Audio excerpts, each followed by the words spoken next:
I definitely believe, both as an engineer and as a consumer, that I'd rather spend that little bit more money, get the quality, get the workmanship, get materials that are Australian compliant.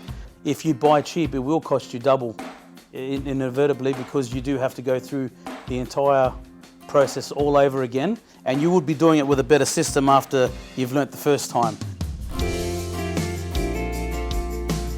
It will be much cheaper if you do go straight ahead and buy a decent panel and you get your decent installer. It will be cheaper because at the end of the day you're getting a decent product, you're getting higher yield, you are getting a better output into your grid, you're getting the backup and the customer service, and you are getting a far more superior install and product on your roof.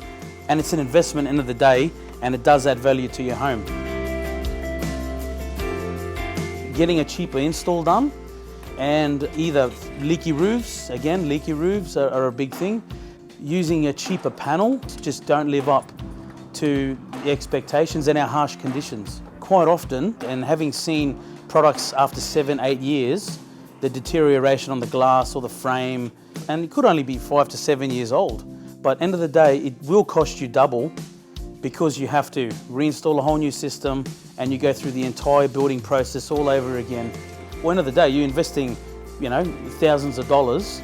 You do want it to last, and then you've got the great warranty to back it up to change it over if you need to.